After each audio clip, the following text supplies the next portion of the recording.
ano, papayag kayo dito, sige, wala na kayong mapublish na iba, mag-replyan na lang kayong lahat. So that's a very, very dangerous thing na pag-uusapan. But if you are to look at the bill as it is, hindi naman lahat pwedeng replyan mo. Kasi specific sa Section 1, pwedeng tingnan nyo na ang version na yan. Hindi naman lahat. Like for example, kung charge indirectly of committing a crime, innuendo, suggestion. So hindi naman lahat ng reports pwede mong replyan. So how is it that this can be handled, ano? Unfortunately, if you are to read the bill, there is no catch measure. So ang sa tingin ko lang yan is, what if, ito example, what if sa pag-reply mo, kasi parang boxing yan you defend and then you attack also. And therefore, meron na namang innuendos doon. Then mag-right to reply naman yun ulit yung nadamay mong sa ganyan. There is no limit and we admit that in this particular version. So more or less, while we may not be talking about constitutionality dito, we may not be talking about issues regarding allowed ba ito or not under that particular point, but I suppose there will be greater problems, especially so na ang right of reply may penalty kung hindi mo susundin. So therefore, they must have to publish it if somebody wants to reply. Ayan, thank you so much, Sir Rene. Magbabalik po ang KKK. Huwag po kayong aalis. Murag ang libel man good enough na siya para good na ma-express kaduwa na po tayo freedom of expression kung di ba na magi rights ang mga tao na magpadayag kung sa ilang na sa feelings nila. Nakatira tayo dito sa Philippines first democratic nation, and then yung mga writers na they're just human na nagko-commit ng mistakes, 'di ba?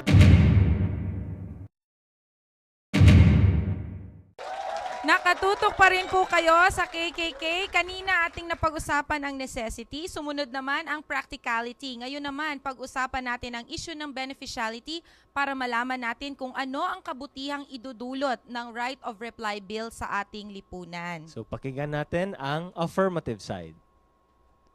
First of all, I want to extend my sweetest and warmest greetings to everyone, especially to my comrades on the debating team, both the affirmative and the negative side, our host for this afternoon, our honorable guests, the teachers, my dear Holy Crushens, and also to our viewers out there.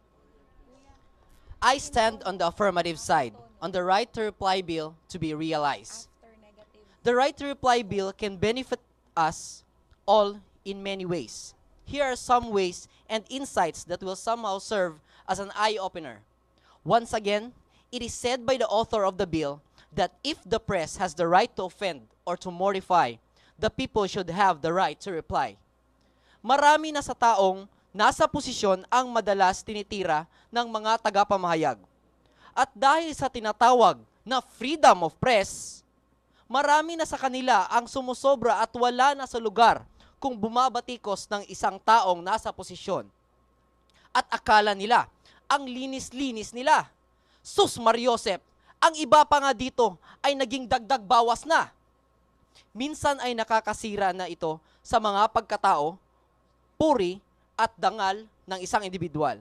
Sa ilang ang mga naging biktima na tulad nito ay nagkakaroon ng karapatan para ipahayag ang kanilang saloobin at depensa sa mali at malisyosong pagbabatik ng mga tagapamahayag. Pero teka, bakit ba ang numero unong umaayaw dito ay ang mga journalists? When you should not be offended because it is not a diminution of the freedom of the press.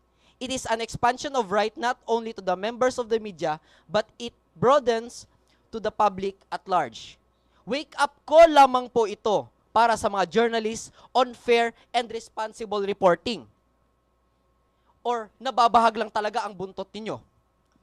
In some other aspects, ayon sa sinasabi ng isang blogger sa internet, journalism is a literature in a hurry.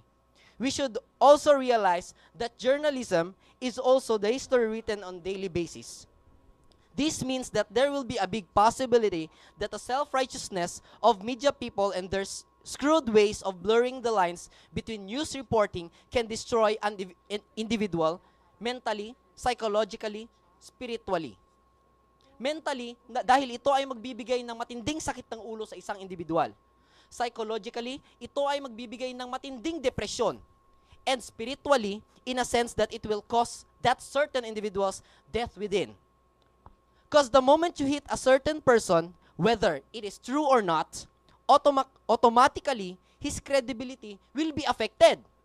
Isipin nyo na lang ha, kung maaproba ng right to reply bill, ito ay magbibigay ng malaking benepisyo hindi lamang sa mga politiko, kundi sa lahat ng mamamayang Pilipino na nasa higit o mainit sa mata ng media. Lalo na ang mahihirap sa ating lipunan. My goodness, hindi lang ito para sa politiko. Ang mga makikinabang nito ay tayo rin, mga mamamayang Pilipino, and the journalists as well. Kasi sila rin minsan ang nagtitirahan dahil lang sa pag-aagawan ng scoop.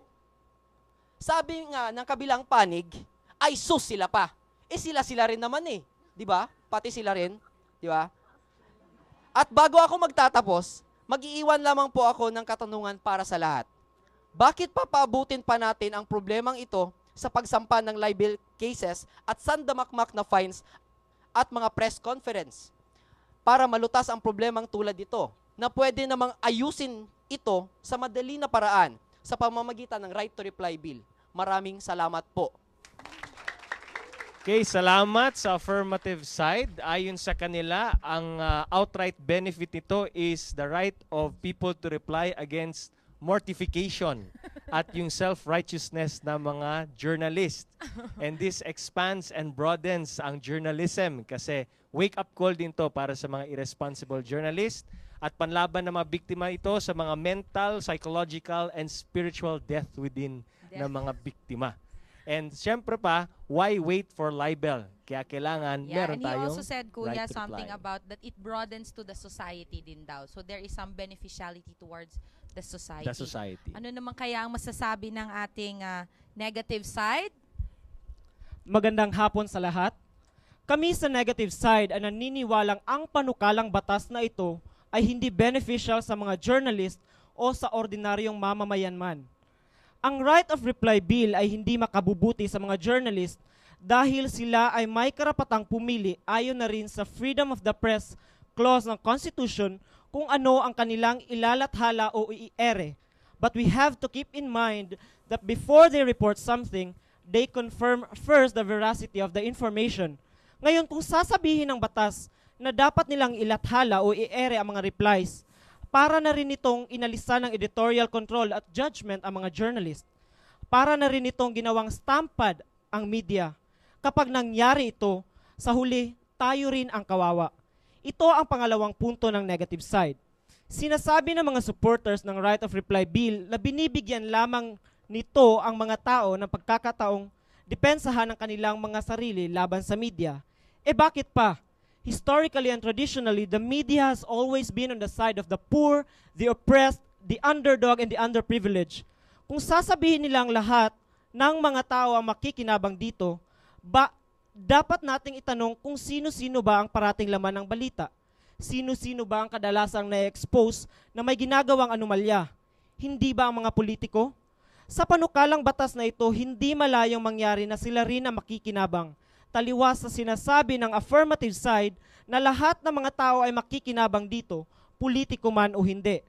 Importanteng maging malaya sa kanilang pagbabalita ang media dahil sila ang nagbibigay sa atin ng mga impormasyong dapat nating malaman. Ito ang isa sa mga tungkulin ng media sa isang demokratikong bansa tulad ng Pilipinas. Tingnan na lang natin ang isang bansang walang freedom of the press. Halimbawa na ang bansang Myanmar.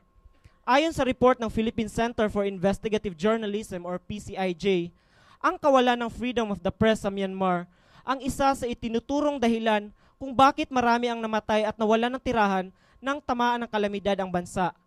Halos 4 na dekada ng kontrolado ng militar ang bansang Myanmar. Lahat ng impormasyon ay kontrolado ng gobyerno. Kaya noong dumating ang kalamidad, kaunti lang ang nakakaalam na may kalamidad na pala. Dahil ang ipinapalabas ay pawang mga entertainment programs. Would you imagine that? This is why we in the negative side believe that the right of reply bill is